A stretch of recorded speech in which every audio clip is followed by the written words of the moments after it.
Good morning. Can I tell you a story? I always take that as a yes. I never hear anybody say no. So here's the story. It was summer of 1988, and we had a group of students that went to inner city Philadelphia. We worked with Habitat for Humanity. We were there for 4 weeks. And we got into these homes on Stiles Street that no one had been in for years and years and years. And we were the first group in about 8 of these row homes.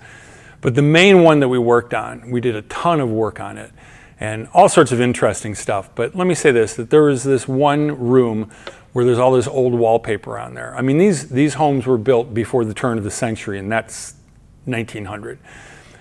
And Julie Boyd, now it's Julie Lester, maybe I'll tag you on this.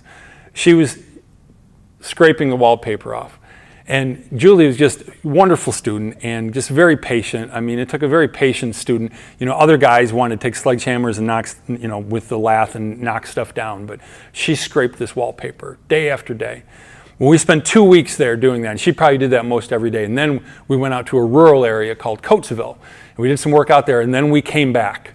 And when we came back, the decision had been made by Habitat to tear those walls down that Julie had scraped all of the wallpaper off of. Not only was the decision made, it had already been done. I'll never forget looking at Julie, and I just felt terrible for her, and I just said, only for Jesus. In other words, you did that for Jesus, and whatever credit you get, you're still gonna get it. But sometimes we go through difficulties in our life. And you ever see these home repair things? They have the before and after pictures. The place looks horrific to start, but at the end, it's like you cannot believe it's the same place. Folks, that's our lives. And sometimes we just think, well, I just gotta scrape a little wallpaper off here. I'm not faulting you, Julie. You did what you're supposed to do.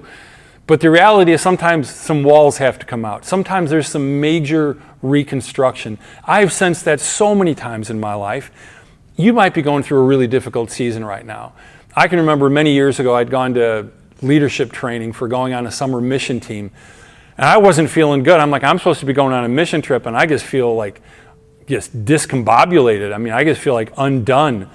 But you know what I really feel like? I felt like God's the master mechanic, to switch the metaphor now. And I was like, he's the shade tree mechanic, and I'm the car, and he's got all the parts out there on the grass.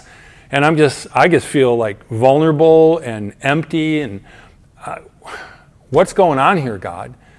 Do you trust God to put things back together?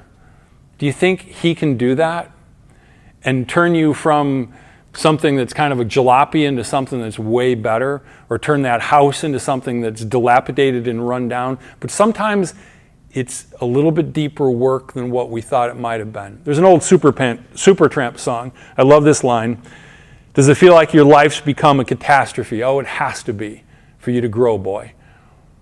There's been many seasons in my life, that's my story, that you go through things and nothing seems to make sense. Do you trust that God is still at work when nothing seems to make sense? Let me close this out by sharing the words of the Apostle Paul from 2 Corinthians 5:17. If anyone is in Christ, he is a new creation, and the new creation has come, the old is gone, and the new is here.